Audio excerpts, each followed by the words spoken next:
Praise the lord. హెబ్రీలకు రాసిన పత్రిక 13వ అధ్యాయము 4వ వచనము, వివాహము అన్ని విషయములలో ఘనమైనది. ఇటువంటి ఘనమైన కార్యము మీ గృహంలో జరగాలని ఆశపడుతున్నారా? మీ ఇంటికి రాబోయే సరి అయిన అల్లుడి కోసం, చక్కని కోడల కోసం ఎదురు చూస్తున్నారా? మీకు సహాయం అందించడానికి ఇజ్రాయేల్ మినిస్ట్రీస్ మీ ముందుకొచ్చింది కనుక ఇంకెందుకు ఆలస్యం? స్క్రీన్ మీద కనబడుతున్న నెంబర్కి ఇప్పుడే కాంటాక్ట్ అయ్యి మీ డీటెయిల్స్ మాకు అందించినట్లయితే తప్పనిసరిగా మీకు కావలసిన రీతిగా మీకు సహాయం మేము అందించగలము. ఎటువంటి రిజిస్ట్రేషన్ ఫీజు లేకుండా దేవుని కార్యము జరిగించుటకై ముందుకొచ్చిన ఇజ్రాయేల్ మినిస్ట్రీస్ని ఎల్లప్పుడూ సహకరిస్తారని కోరుతూ మీ ఇజ్రాయేల్ మినిస్ట్రీస్. అందరికీ మరణాతండి. Praise the lord.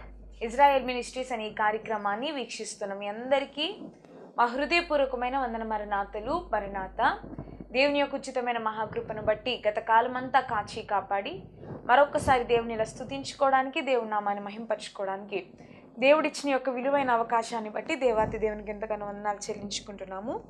ఇక ఆలస్యం చేయకుండా దేవుని యొక్క లేఖనాలు మనం పరిశీలన చేద్దాం.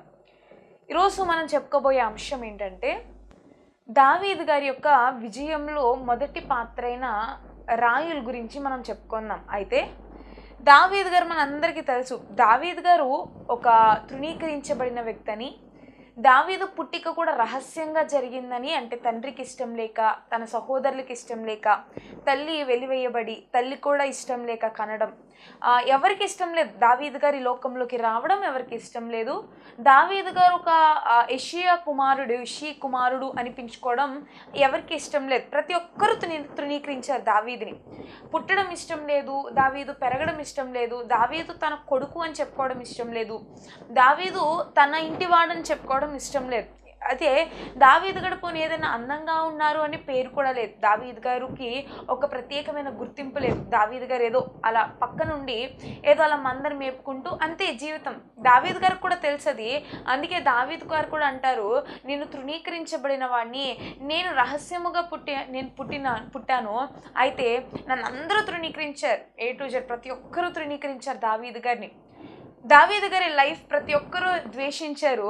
దావీదు గారిని ఒకానొక దినాన్న సమూయేలు గారు వచ్చి దేవుడు అభిషేకించమన్నప్పుడు, అయితే అందరినీ అభిషేకిద్దామని మొదటి కుమారుడిని చూసినప్పుడు కాదు, రెండో కుమారుని కాదు, అలా అందరినీ చూసుకుంటూ వెళ్ళారు. ఎవరు కాదు, ఇంకా అడుగుతున్నారు.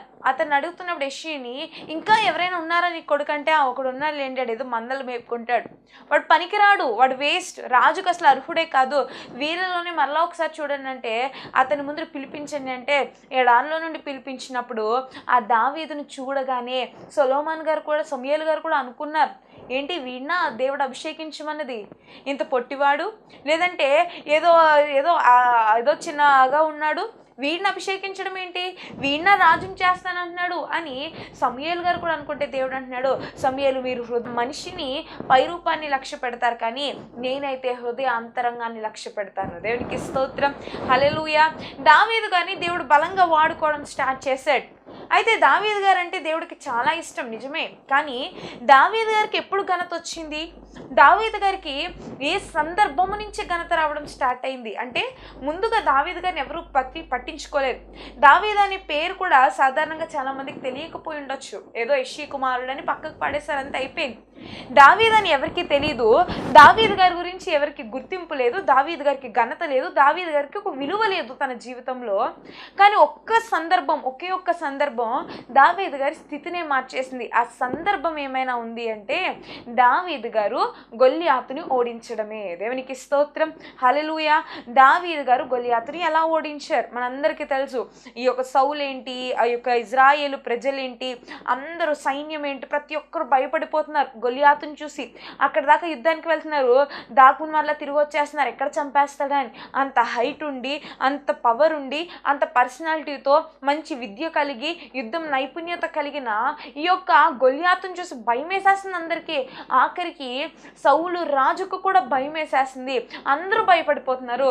అలా భయపడిపోయినప్పుడు ఒక చిన్న బాలుడుగా వచ్చాడు దావీదు. వచ్చి చెప్తున్నాడు ఏమనంటే, అందరూ భయపడడం చూసి విషయం తెలుసుకుని డైరెక్ట్గా అంటున్నాడు ఏమనంటే, నా దేవుని బిడ్డలు ఇజ్రాయేలు ప్రజలు భయపడ్డం ఏంటి చిరాగ్గా అని చెప్పి ఈ యొక్క గొప్ప పౌరుషం కలిగి, రోషం కలిగి డైరెక్ట్గా రాజు దగ్గరికి వెళ్ళిపోయాడు. రాజా, నేను చంపుతాను గొలియాతుని, నేను గొలియాత్ తలను తీసుకొస్తాను అని చెప్పినప్పుడు అప్పుడు రాజు కూడా నవ్వాడు హేళనకరంగా. నువ్వు చంపుతావా, నువ్వు ఎంతున్నావు, గొలియాత్ ఎంతున్నాడు, నువ్వు చంపడం ఏంటి, అసలు నీకు కత్తి పట్టుకోవడం వచ్చా, ఇదిగో నా కత్తి పట్టుకెళ్ళిపోని అంటే ఎట్టకారంగా ఇస్తున్నాడు రాజు కూడా. కానీ దావీదు అంటున్నాడు, రాజా నాకు కత్తి వాడుక కాదు అంటున్నాడు. సరేపోను కత్తి పట్టుకోవడం రాదు, ఎలా చంపుతావు మరి, సరేపోను యుద్ధ వస్త్రాలన్నా వేసుకో, వాడు చంపినప్పుడు వాడు ఏదో చేసినప్పుడు కనీసం రక్షించడానికన్నా ఉంటాయి అన్నప్పుడు నాకు ఇవి ఎలా వేసుకోవాలో తెలియదు, నాకు వద్దివి, నాకు ఇది సరిపోవు, నాకు అసలు వద్దు అని చెప్పినప్పుడు యుద్ధ వస్త్రాలు వేసుకోవడం రాదు, కత్తి వాడుకలేదు, అసలు ఏమీ తెలియదు యుద్ధం గురించి, ఎలా వెళ్ళిపోతావు గొలియాతును ఓడించడానికి, నీ ధైర్యం ఏంటి అని సౌలు రాజు చూసి దావీదు గారి మీద నమ్మకం ఏ నమ్మకం అంటే వీడు చంపడు, వీడి వల్ల అవ్వదు, వీడెక్కడ వాడెక్కడ అని మనుషుల బలం ఎంచి సౌలు గారు నాకు తెలిసి చెప్పారేమనంటే, నువ్వు కనుక ఓడించుకొని వస్తే నా కూతుర్ని నీకు వివాహం చేస్తాను అని ఏదో కామెడీగా నమ్మకం సౌలు గారికి ఏమనంటే దావీదు ఓడించడు, దావీదుకి అంత సామర్థ్యం లేదు, దావీదుకి అంత సీన్ లేదు అని ఎవరు అనుకుంటున్నారంటే సౌలు అనుకుంటున్నారు. కానీ దావీదు గారు ఏం చేస్తున్నారంటే డైరెక్ట్గా వెళ్ళి చెప్తున్న మాట ఏంటంటే నేను వెళ్ళి చంపుతాను అని చెప్పి వెళ్ళి 5 గులకరాలు తీసుకున్నాడు. 5 గులకరాలు తీసుకుని గొలియాతు ముందుకు వెళ్ళినప్పుడు గొలియాతు అంటున్నాడు, నేనేమన్నా నీకు కుక్కలా కనబడుతున్నానా, మీ రాజుకు నేనేమన్నా కుక్కలా కనబడుతున్నాను, ఒక చిన్న బాలుని పంపించి చంపించేద్దామని, నువ్వు వెళ్ళిపో అంటే నేనేం వెళ్ళను అన్నప్పుడు సరే అయితే నేను నిన్ను చంపేసి ఆ గ్రద్దలకి కుక్కలకి అన్నిటికీ మాంసం కింద వేస్తానంటే అప్పుడు యుద్ధము యెహోవాదే, చూసుకుందామని చెప్పేసి ఒక్క గులకరాయి తిప్పి కొడితే ఇక్కడ నొసటి మీద తగిలితే వెనక నుంచి యుద్ధము యెహోవా చేసి గొలియాతును ముందుకు పడేలా చేశాడు. గొలియాతులో చేతిలో ఉన్న కత్తిని తీసే తలను నరికితే ఆ తల ఎత్తలేక మొయ్యలేక ఏం చేసుకుంటూ వచ్చాడంట, ఆ ప్లేస్ నుంచి సౌలు రాజు దాకా ఈడ్చుకుంటూ దేవుడికి మహిమలు చెల్లించుకుంటూ ఘనత చెల్లించుకుంటూ దేవుడికి యుద్ధము యెహోవాది అని స్తుతులు చెల్లించుకుంటూ వచ్చేస్తున్నాడట. దేవునికి స్తోత్రం, హల్లెలూయా. మొత్తం ప్రజలు అప్పటి నుంచి స్టార్ట్ చేశారు. అప్పటి నుంచే సౌలు రాజుకు కూడా ఈర్ష్య స్టార్ట్ అయింది. ఎందుకు, సౌలు రాజుకి 10,000 ఘనత వస్తే ఈ యొక్క దావీదు గారికి ఇంకా ఎన్నో ఘనతలు, 1000 ఘనతలు వచ్చేస్తున్నాయి. ఈయనకి 100 వస్తే అతనికి 1000 వచ్చేస్తున్నాయి. మహిమ ఘనత వచ్చేస్తుంది. సౌలు రాజు గ్రేట్ అంటే దావీదు ఇంకా గ్రేట్ అంటున్నారు అందరూ. ఈ మాటలు విని సౌలుకి ఈర్ష్య వచ్చేయడం స్టార్ట్ అయింది. ఇది పక్కన పెడితే మన దావీదు గారికి విజయానికి ఆయన ఎంచుకున్నవి 5 రాళ్ళు. ఆయన కత్తి పట్టుకోవడం రాదన్నారు, యుద్ధ వస్త్రాలు వేసుకోవడం రాదన్నారు, సైనికుల సపోర్ట్ తీసుకోలేదు, లేదంటే యుద్ధం ఎలా చేయాలి అని ఒక్క 2 నిమిషాలు కూడా క్లాస్ వినలేదు, ఏం చేయలేదు.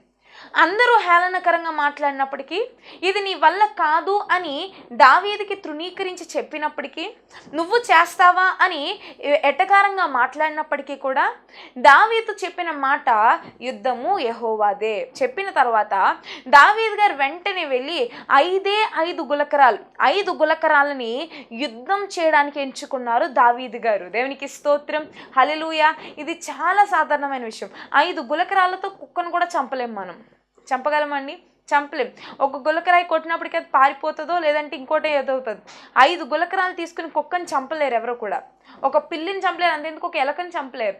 అంటే ఒక గులకరాలతో చిన్న జంతువునే చంపలేము, కానీ 5 గులకరాలు పట్టుకెళ్ళాడు. దేనికోసం అంటే ఎదురుగుండా ఉన్న పెద్ద గొలియాతుని, శత్రువుని, ఇజ్రాయేలు ప్రజలకున్న శత్రువుని, ఇజ్రాయేలు మొత్తం భయపడుతున్న శత్రువుని హతమార్చడానికి 5 గులకరాలు పట్టుకెళ్ళాడు. దేవునికి స్తోత్రం, హల్లెలూయా.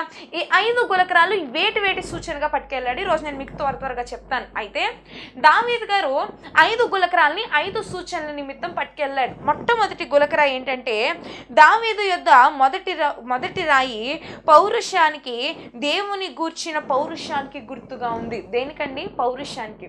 మొదటి 5 గులకరాల్లో మొదటి గులకరాయి దేనికంటే పౌరుషం. హల్లెలూయా. దేని నిమిత్తం పౌరుషం? చాలా మందికి లోక సంబంధమైన వీటికి పౌరుషం. వాళ్ళు నా దానికి రాలేదు, నేను వాళ్ళకి వెళ్ళను, లేదంటే వాళ్ళు నాకు ఇలా చేస్తే నేను వాళ్ళకి అలాగే చేస్తాను. ఇది పౌరుషం ఈ లోకానుసారంగా. కానీ ఈ దావీదు గారికి ఉన్నది లోకానుసారమైన పౌరుషం కాదు, కానీ దేవుని సంబంధించినది. ఇజ్రాయేలు ప్రజలంటే దేవుని ప్రజలని తన చిన్ననాటి నుంచి వింటూనే వచ్చాడు. ఇజ్రాయేలు ప్రజల జోలికి ఎవరైనా శత్రువులు వస్తే ఎంత సులువుగా దేవుడు హతమార్చాడో చిన్నప్పటి నుంచి వాళ్ళ పితరులు చెప్తున్న మాటలు వింటూనే వచ్చాడు.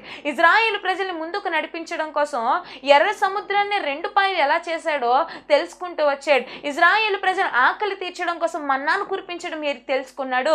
ఇజ్రాయేలు ప్రజలకి ఏ సమయానికి నీళ్లు కావాలో ఆ సమయానికి బండ నుండి నీళ్లు, చేదు నీరుని మధురంగా మార్చాడు. అలాగే అనేకమైన అద్భుతాలు అక్కడ చేశాడు. ఫరో సైన్యాన్ని ఒకే సమయాన్ని హతమార్చేశాడు.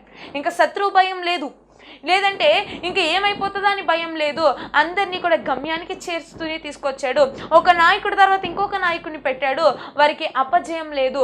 ఒకవేళ అపజయం వచ్చినా ప్రార్థన చేయగా మరలా విజయం ఇచ్చుకుంటూనే వచ్చాడు.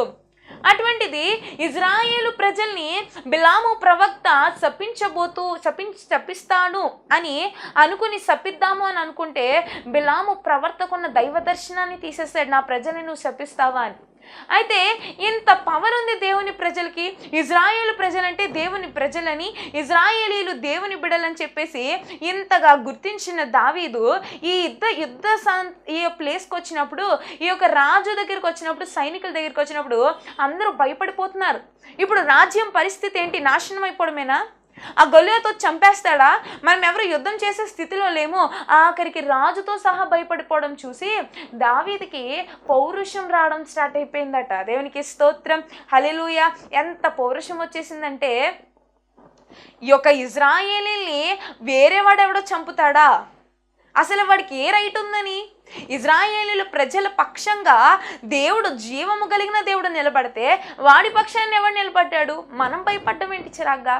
మనము ఏదో పిరికివాళ్ళగా ఈ దాక్కోవడం ఏంటి? మనం యుద్ధం చేయాలి, మనం వాడిని ఓడించాలి. మీకు చేతన కాకపోతే చెప్పండి, నా దేవుడు నా ప్రజల్ని కాపాడడం కోసం నన్ను నిలబెట్టుకుంటాడు, నేను యుద్ధం చేస్తాను. దేవునికి స్తోత్రం, హల్లెలూయా. యుద్ధం చేయడానికి పౌరుషం వచ్చింది దావీదు గారికి. తనకు కూడా తెలుసు తన వల్ల కాదు అని తెలుసు. తనకి యుద్ధం చేయడానికి కత్తి పట్టుకోవడం తెలీదు, లేదంటే వస్త్రాలు ధరించడం తెలీదు, యుద్ధంలో ఏ సైడ్ నుంచి ఎలా వెళ్ళాలో తెలీదు, అసలు ముందున్న శత్రువు ఎంతటి వాడో కూడా తెలీదు కనీసం. ఈ దావీదు గారికి ఏమీ తెలీదు. కేవలం తెలిసింది ఏంటంటే గొలియాత్ అనేవాడు అంత ఉన్నాడు, అక్కడ ఉన్నాడని తెలిసిందంతే. అది తప్ప ఇంకేమీ తెలీదు. ఇజ్రాయేలు ప్రజలు భయపడిపోతున్నారని తెలిసి వెంటనే పౌరుషం కలిగి వెళ్ళి మరీ ఓడించుకుని తీసుకొచ్చాడు. దేవునికి స్తోత్రం, హల్లెలూయా.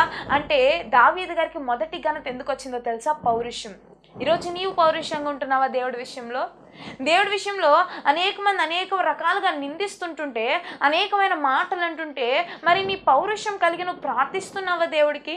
నువ్వు ప్రార్థన చేస్తే నీ ప్రార్థన భూలోకాన్ని తల్లకిందులు చేసే రీతిగా ఉండాలి. దేవునికి స్తోత్రం, హల్లెలూయా. ఈ యొక్క సంఘం అంతా అత్యాశక్తితో ప్రార్థన చేస్తే పౌలు శీలలు బంధింపబడగా చెరస విడిపోయబడిపోయినట్లుగా ఈరోజు మనం కూడా ఏం చేయాలి? అత్యాశక్తితో ప్రార్థన చేయాలి. అత్యాశక్తి అంటే ఈరోజు మీరు చేసే ప్రార్థన ఎలా ఉండాలంటే యేసయ్య సింహాసనాన్ని షేక్ చేసేసే రీతిగా ఉండాలి. కనుక పౌరుషం. ఈరోజు అనేకమైన నిందలు వస్తూ ఉన్నాయి దేవుడి పక్షాన. దేవుడు నమ్ముకుంటున్న బిడ్డలకు అనేకమైన నిందలు, అనేకమైన అవమానాలు మనం చూస్తూ ఉన్నాము. వీటన్నిటి నుంచి కూడా తప్పించగలిగిన సామర్థ్యుడు ఎవరున్నారు? యేసు ప్రభువు వారే. పౌరుషం. దేవుడి మొదటి రాయ, ఆయన పట్టుకున్న 5 రాళ్ళలో మొదటి రాయి ఏం చెప్తుందంటే దావీదు గారిలో ఉన్న పౌరుషం. నిజమే, దావీదు గారు కూడా అందరిలాగే భయపడి ఉంటే ఈరోజు నిజంగా దావీదు గారు ఇంత గొప్పవారు అయ్యేవారు కాదు. ఆ రోజు మొదటి అడుగు పౌరుషం కలిగి ఆయన వేశారు కనుకనే ఏం పొందుకున్నారు? ఆయన ఇంత ఘనత. మహారాజుగా దేవుడు నిలబెట్టేశాడు. మంచి గొప్ప పరిపాలన, ఎక్కడ ఓటమి అనేది లేదు. దావీదు యుద్ధానికి వస్తున్నాడంటే వణుకు పుట్టేయాలి ఎదుటి రాజ్యానికి. అంత పవర్ దేవుడు దావీదుకి ఇచ్చేసాడు. వాడిని నేనేం చేస్తాను? హతమారుస్తాను అని చెప్పి ఏం చేస్తున్నాడంట? ఈ నిందను తొలగిస్తాను, నేను కంప్లీట్ చేస్తాను ఈ యుద్ధాన్ని అని చెప్పి ధైర్యంగా పౌరుషం కలిగి ముందడుగు వేశాడు దావీదు. దేవునికి స్తోత్రం, హల్లెలూయా. నిజమే, జీవము గల సైన్యము మనది. జీవము గల దేవుడిని ఆశ్రయించిన బిడ్డలం మనము. దేవుడు మన పక్షాన నిలబడగా, దేవుడు మనకి సపోర్ట్ ఉండగా ఈ విషయాలన్నీ సౌలుకు కూడా తెలుసు. అయినా సరే సౌలు వెనకడిగేశాడు. కానీ దావీదు తెలుసుకుని ఏం చేస్తున్నాడు? ముందడుగు యొక్క పౌరుషం కలిగి ముందుకు అడుగు వేస్తున్నాడు. ఈరోజు మీరు కూడా దేవుడి విషయం తెలిసిన ఉన్నప్పుడు దేవుని ప్రకటించడంలో ముందు అడుగు వేయాలి. దేవుని గురించి అనేక మందికి చెప్పట్లో ముందు అడుగు వేయాలి. దేవుని గురించి నీ రాజ్య సువార్త ఈ లోకానికి వెల్లడిపరచటంలో ముందు అడుగు వేయాలి. ప్రతి విషయంలో ముందు అడుగు వేసే అనుభవంలో మనం ఉండాలి. దేవునికి స్తోత్రం. హల్లెలూయా. ఇక్కడ మనం చూసినట్లయితే యోబు గ్రంథము 38వ అధ్యాయము 3వ వచనంలో పౌరుషము తెచ్చుకొని నీ నడుము బిగించుకొనుము. దేవునికి స్తోత్రం. హల్లెలూయా. పౌరుషం తెచ్చుకోవాలి. ఏ విషయంలో అంటే లోకానుసారమైన విషయంలో కాదు. ఎవరితోనైనా గొడవ పెట్టేసుకుంటే పౌరుషం అక్కర్లేదు, లేదంటే ఏదైనా లోకానుసార విషయంలో పౌరుషం అస్సలు అవసరం లేదు. కానీ ఏ విషయంలో పౌరుషం ఉండాలంటే దేవుని విషయంలో. దేవునికి ఏ విషయంలో చెడ్డ పేరు రాకూడదు. దేవుడికి ఏ విషయంలో కూడా మన ప్రవర్తన ద్వారా కానీ, మన కుటుంబం ద్వారా కానీ, మన నడవడిక ద్వారా కానీ, మన మాట ద్వారా కానీ, మనం చేసే చేష్టల ద్వారా, మన క్రియల ద్వారా, వేటి ద్వారా అయినా సరే దేవునికి మాత్రం చెడ్డ పేరు రానివ్వకూడదు. దేవునికి స్తోత్రం. హల్లెలూయా. కాబట్టి పౌరుషంగా ఉండాలి. ఏలియా గారు కూడా పౌరుషం చూసినట్లయితే మొదటి రాజుల గ్రంథము 18వ అధ్యాయం 21, 24, 26, 29, 36, 40 వచనాల్లో 40 వచనముల వరకు, అంటే మొదటి రాజులు 18వ అధ్యాయము 21 నుంచి 40 వచనముల వరకు మనం చూస్తే ఏలియా గారు ఎంత పౌరుషంగా ఉన్నారో మనకు కనపడుతుంది. అయితే పౌరుషం ఎందుకు అంటే, పౌరుషం ఉండాలి కన్ఫర్మ్గా. ఏదైనా చెయ్యాలి అంటే అది నేను సాధించాలి. సాధించేదాకా నేను పడుకోను. అంటే అది సాధించేదాకా నేను ఇంకా వేరే పని మీద వెళ్ళను. అది సాధించేది. పౌరుషం ఉండాలి మనందరికీ కూడా. ఏ విషయంలోనంటే, మొదటిగా దేవుని విషయంలో పౌరుషం కలిగి ఉండాలి. రెండవదిగా మీరు పెట్టుకున్న లక్ష్యము సాధించుటలో మీరు పౌరుషము కలిగి ఉండాలి. దేవునికి స్తోత్రం. హల్లెలూయా. కాబట్టి దావీదు గారు పట్టుకున్న 5 రాళ్ళలో మొదటి రాయి దేనికి సూచన అంటే పౌరుషానికి సూచన. ఇక రెండవ రాయి, దావీదు యొద్ద ఉన్న రెండవ రాయి ఆసక్తి. ఏంటండి? ఆసక్తి. దేని గురించి ఆసక్తి? దేవుని గూర్చిన ఆసక్తి ఎవరికి ఉందంటే దావీదు గారికి ఉంది. కాబట్టి ఆసక్తితో రెండవ రాయిని పట్టుకున్నాడు ఆయన. దేవునికి స్తోత్రం. హల్లెలూయా.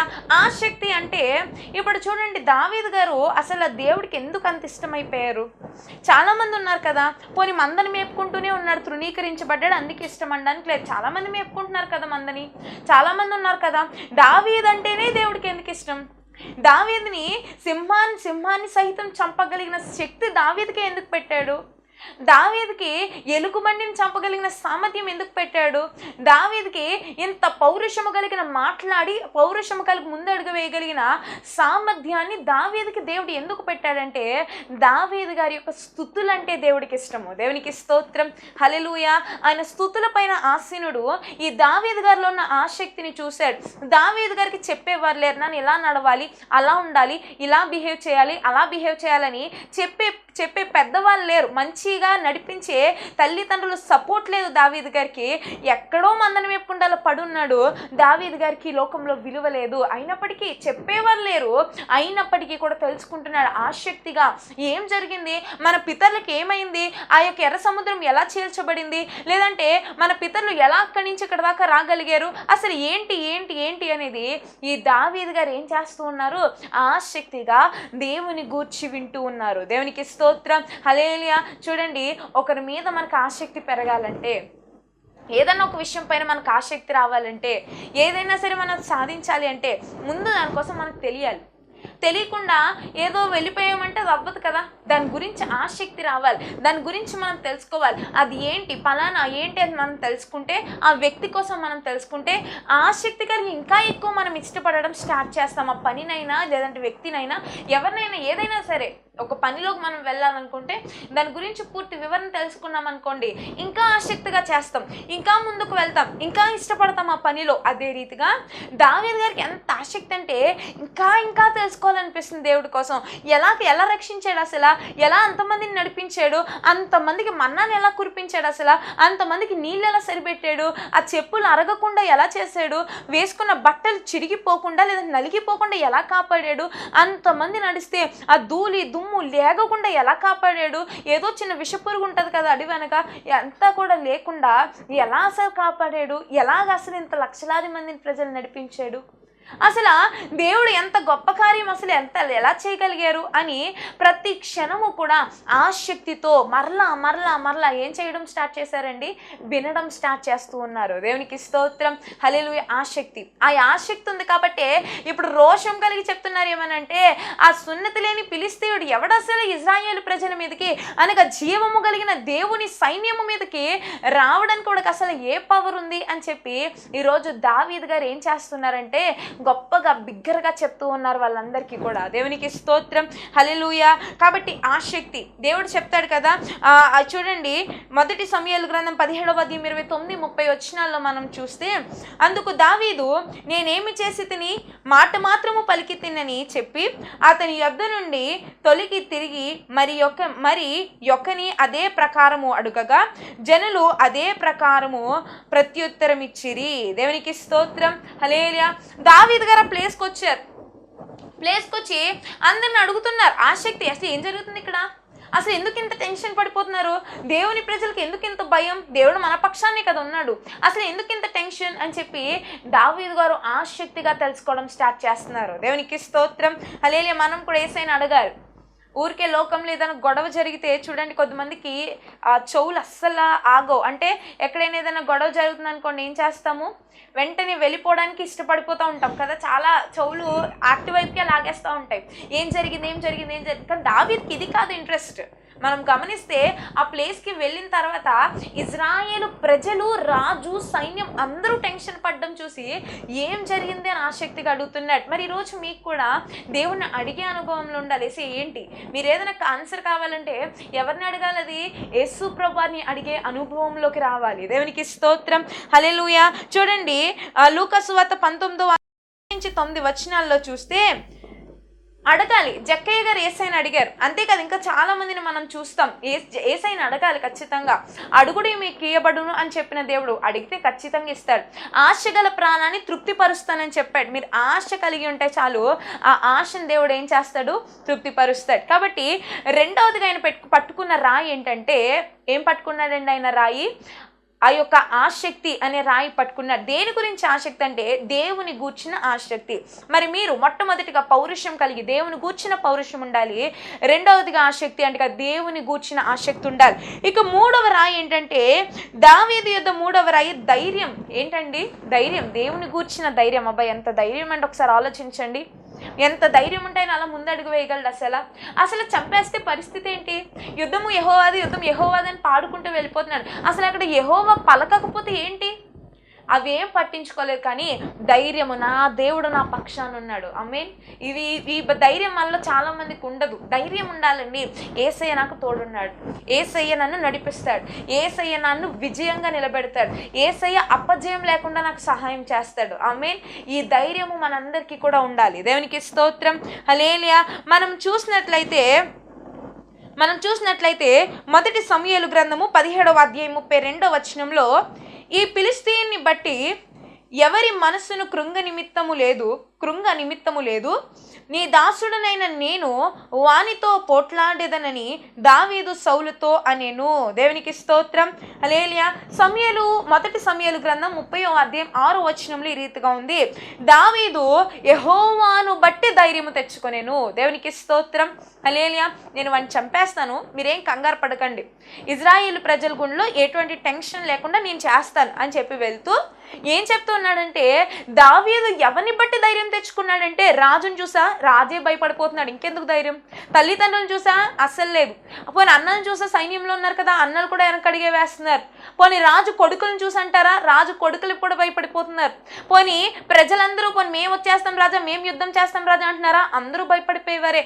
మొత్తం దావీదు తప్ప మొత్తం దేశమంతా భయపడిపోతుంది, ఇజ్రాయేలు ప్రజలందరూ భయపడిపోతున్నారు.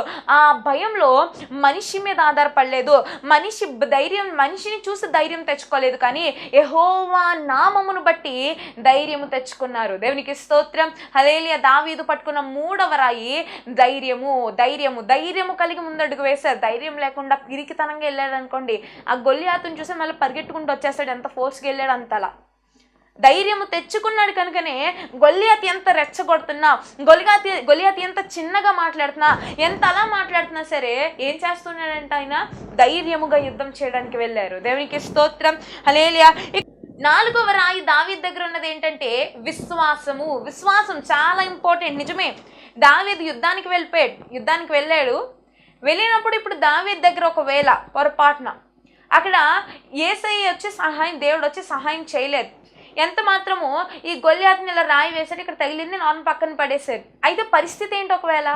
ఒకవేళ రాయి వేస్తే తగలకపోతే ఏంటి పరిస్థితి? ఒకవేళ రాయికి అతను చనిపోకపోతే ఏంటి పరిస్థితి అని ఆలోచించాలి కదా. ఆలోచించలేదు. ఎందుకంటే విశ్వాసము కలిగి అసాధ్యమైనదంటూ ఏదీ లేదు, ఆయనకి సమస్తము సాధ్యమే. దేవునికి స్తోత్రం, హల్లెలూయా. అంత పెద్ద మనిషిని ఒక చిన్న రాయితో చంపాడంటేనే ఎంత గొప్ప విశ్వాసం దావీదు గారు యేసయ్య మీద పెట్టుకుని ఉంటారు. ఒకసారి ఆలోచించండి. దేవుడు ఏమైనా సిగ్గుపరిచాడంటారా దావీదు గారిని?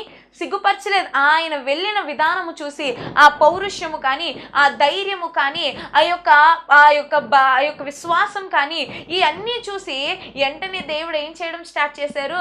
యుద్ధములో విజయము దావీదు గారికి ఇవ్వడం స్టార్ట్ చేశారు. దేవునికి స్తోత్రం, హల్లెలూయా. ఈరోజు విజయమును పొందుకున్నారు గల కారణము దావీదు గారిలో 4వది ఏముందంటే విశ్వాసము. మనం చూసినట్లయితే మార్కు సువార్త 6వ అధ్యాయం 5వ వచనంలో మనం చూస్తే, విశ్వాసము లేక యేసు ప్రభు వారు కూడా అద్భుతాలు చేయలేకపోయినందుకు ఆయనే ఆశ్చర్యపడ్డారట. ఎవరు ఆశ్చర్యపడ్డారు? యేసయ్య ఆశ్చర్యపడ్డారు. ఎందుకంటే ఆయన సొంత ప్రాంతానికి వెళ్ళినప్పుడు ప్రార్థన చేస్తే అద్భుతాలు జరగట్లేదు. అక్కడ ఏదైనా చెప్తుండే అక్కడ అవ్వట్లేదు ప్రవచనాలు, కానీ ఏదైనా సరే అద్భుతాలు అవ్వట్లేదు. ఆయన ఆశ్చర్యపోయారు, అదేంటి నేను చేస్తే కూడా అవ్వట్లేదు ఏంటి అని ఆశ్చర్యపోతే అప్పుడు అర్థమైంది ఏంటంటే ఆ ప్రజలందరూ కూడా అతన్ని ఎలా భావిస్తున్నారంటే ఆ యోసేపు కొడుకే కదా, లేదంటే ఇలాగే కదా, అలాగే కదా, మనోడే కదా అని భావిస్తున్నారు తప్ప ఆయన్ని దేవుడుగా లోకరక్షకుడిగా భావించట్లేదు. కాబట్టి అక్కడ అద్భుతాలు జరగట్లేదు. విశ్వాసం లేని చోట అద్భుతాలు జరగవు. దావీదు విశ్వసించాడు కనుకనే ఒక రాయితో ఏం చేయగలిగాడు? అంత పెద్ద గొల్లియాతును కూడా ఓడించి గొప్ప విజయం పొందుకోగలిగాడు. దేవునికి స్తోత్రం, హల్లెలూయా. ఇక ఆఖరిగా 5వ రాయి ఏంటంటే నామము. ఏం నామము అంటే యెహోవా నామము. అదే చెప్పుకున్నాం ఇందాక. ఆయన ఏ నామమును బట్టి ధైర్యం తెచ్చుకున్నాడంటే యెహోవా నామమును బట్టి ధైర్యం తెచ్చుకున్నాడు. అంతేకాదు ఆ నామమును బట్టి యుద్ధము యెహోవాదే అని చెప్పి ఆయన ధైర్యం తెచ్చుకున్నాడు. ఆయన చక్కగా ముందడుగు వేశాడు. కనుక ఆ యొక్క యుద్ధం ప్రాసెస్ అంతట్లో కూడా మహిమ ఎవరికైనా వచ్చిందంటే అది దేవుడికే చెల్లింది. గల కారణము దావీదు గారు ప్రతిసారి చెప్తూనే ఉన్నారు, నేను యెహోవా నామమును బట్టే స్థితి, యెహోవా నామమును బట్టే ధైర్యం, యెహోవా నామమును బట్టే ఘనత. ప్రతి విషయంలో కూడా దావీదు గారు అంత చక్కగా దేవుని స్తుతించగలిగారు. కాబట్టి 5 విషయాలు మనం చెప్పుకున్నాము. 5 రాళ్ళు దావీదు గారు పట్టుకున్నారు. మొదటి రాయి ఏంటంటే మొదటి రాయి ఆసక్తి అని చెప్పుకున్నాము. మొదటి రాయి పౌరుషము, 2వ రాయి ఆసక్తి, 3వ రాయి ధైర్యము, 4వ రాయి ఏంటంటే విశ్వాసము, 5వ రాయి యెహోవా నామము. కనుక ఆయన పట్టుకున్న 5 రాళ్ళు కూడా తనకి గొప్ప విజయమునిచ్చాయి. కాబట్టి ఈరోజు మనం కూడా మంచి లక్షణాలు కలిగి ఉంటే ఈ దేవుడు తప్పనిసరిగా మన యొక్క యుద్ధంలో కూడా, మన యొక్క ఆధ్యాత్మిక యుద్ధం కానీ ఏదైనా సరే దేవుడు తప్పనిసరిగా గొప్ప విజయాన్ని మనకు కూడా కలుగచేస్తాడు. ఈ కొద్ది మాటలు దేవుడు దీవించునుగాక. ఆమేన్. చిన్న ప్రార్థన, కళ్ళు మూసుకున్నట్లయితే. శరణతుడా, మోహనతుడా, ముసకల ఆశీర్వాదమునకు కారణభూతుడైన మా ప్రియ పరలోకపు తండ్రి, దేవానికి వందనములు, స్తుతులు, స్తోత్రములు. ప్రభువా, మీరు మాట్లాడిన మాటలను బట్టి నీకు వందనాలు. నేను దావీదు గారి మొదటి యుద్ధంలో ప్రభువా విజయం పొందుకోవడానికి గల కారణము ఆయన పట్టుకున్న 5 రాళ్ళు, 5 లక్షణములు. ప్రభువా, ఈరోజు మేము కూడా ప్రభువా మా ముందు నిలబడిన అపవాదిని జయించడానికి కావలసిన లక్షణాలు మాలో ఉంచి అయ్యా తను ఎంత పెద్ద అపవాదినైనా సులువుగా జయించగలిగిన సామర్థ్యమును, శక్తిని నీ బిడలమైన మా అందరికీ నీ కలగచేసి ప్రభా విన్న వాక్యమును బట్టి ప్రతి బిడ్డని కూడా జ్ఞాపకం చేసుకుని అయ్యా తను ఏ ఒక్కరిని విడిచిపెట్టగా నీ కృప, నీ కాపుదల ప్రతి బిడ్డ పైన తోడించమని నజరుడని యేసు నామములో అడిగి వేడుకొనుచున్నాము మా పరమ తండ్రి. ఆమేన్. అందరికీ మరణాతండి. ఇజ్రాయెల్ మినిస్ట్రీస్ అనే కార్యక్రమాన్ని వీక్షిస్తున్న మీ అందరికీ మా హృదయపూర్వకమైన వందన మరణాతులు. Praise the lord. అందరికీ మరణాతండి. ఇజ్రాయెల్ మినిస్ట్రీస్ అనే కార్యక్రమాన్ని వీక్షిస్తున్న మీ అందరికీ మా హృదయపూర్వకమైన వందన మరణాతులు. ఈ వర్తమానములు మీకు ఆశీర్వాదకరంగా ఉన్నట్లయితే మా కొరకు, మా పరిచర్య కొరకు ప్రతిదినము మీ అనుదిన ప్రార్థనలో జ్ఞాపకం చేసుకోండి. అలాగే దేవుని యొక్క ప్రేరేపణను బట్టి స్క్రీన్ మీద కనబడుతున్న నెంబర్కి ఫోన్పే కానీ గూగుల్ పే కానీ చేసి ఈ పరిచర్యను ఇంకా ముందుకు కొనసాగించాలని కోరుకుంటున్నాం. ఎందుకంటే ఇలాగే అనేకమైన వర్తమానముల ద్వారా ప్రతిరోజు మీ ముందుకు రావాలని మేము ఆశపడుతూ ఉన్నాము. అనేక మందిని బలపరచాలి అని మేము ఆశపడుతున్నాం. కనుక మీ చిన్న సహకారము అనేకమైన ఆత్మల్ని రక్షించడానికి సహాయపడుతుంది. కనుక మీరందరూ కూడా దేవుని యొక్క ప్రేరేపణను బట్టి మీ సహాయ సహకారాలు అందించగలరు అని మేము కోరుకుంటూ ఉన్నాం. మీ ప్రార్థన అవసరతల కొరకు స్క్రీన్ మీద కనబడుతున్న నెంబర్కి ఫోన్ చేయండి. తప్పనిసరిగా మీకోసం ప్రత్యేక ప్రార్థనలు చేయబడతాయి. దేవుడు మిమ్మల్ని, మీ కుటుంబాన్ని దీవించునుగాక. మీరు కలిగి ఉన్న ప్రతిదాన్ని దేవుడు ఆశీర్వదించునుగాక. ఆమేన్. ఆమేన్.